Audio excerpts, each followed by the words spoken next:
The world of cloth. How interesting is that when the phrase comes to mind? What is better than educate people through technology and epic visual devices? Yes, what you are about to hear is that exciting. Bin House, through this groundbreaking museum located in Bali, is about to take museum experience into another level, especially in the world of cloth. Before we proceed, let's have a look at this one.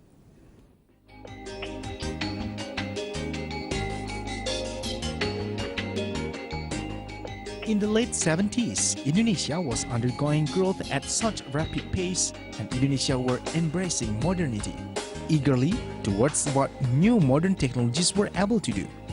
The world was changing, and Indonesia was responding and transforming with it. The realization and understanding that cord or kain is one of the utmost importance, not only in Indonesia but all cultures of the world, especially in Indonesia. Museum Kain identifies the uniqueness of Indonesian cloth tradition, which mirrors the cultural diversity as well as large part of the cultural heritage of its people. As a presentation tool, the Museum Kain intends to continue the usage of upcoming technological advancements and educational methods to further enrich visitors' museum experience.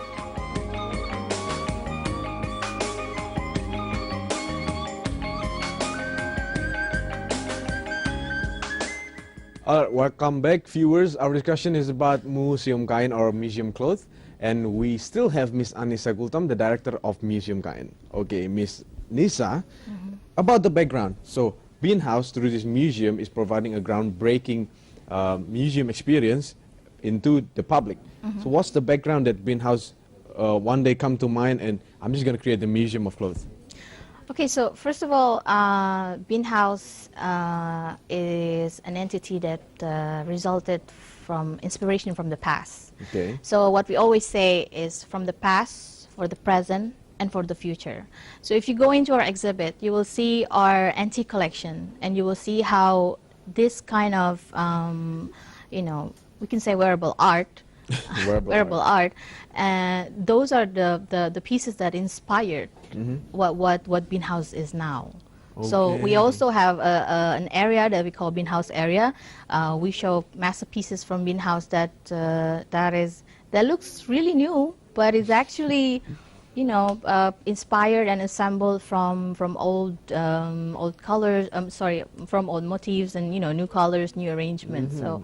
Yeah, from the past, for the present, for the future, and Bin House with this museum wish to share, you know, the experience that's been going through since 1989, and wishing to have to share that inspiration with, you know, the larger public. Okay, so it's like giving back to histories, maybe. Yeah, it's more like that. Yeah. Okay, about Museum Kain on the world of cloth. What kind of cloth is actually shown or in the museum? Of course. What's the requirement or criteria for the clothes to be shown in the museum?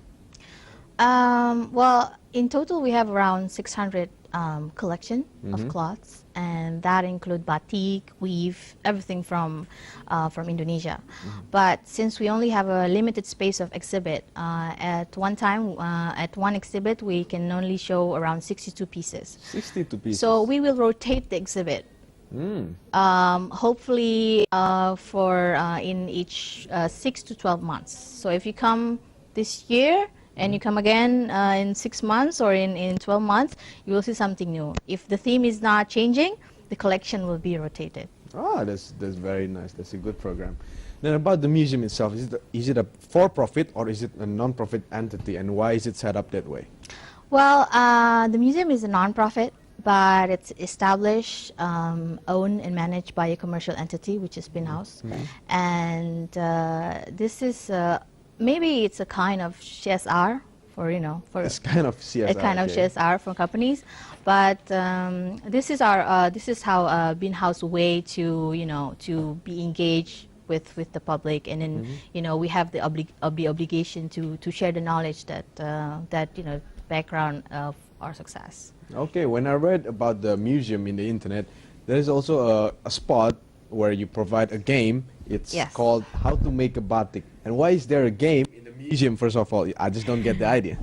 Okay, so to be engaged with different kind of people this day, you know, if it's different talking to you to a 6-year-old kid and with a 52-year-old architect, it will be different. Exactly. Right? So we're providing different ways to be engaged with the public. What we want to do is to get them intrigued and interested first. So with kids, they love, you know, my niece, 2 years old. 2 years old. She has her own, you know, iPad. yeah, to play games.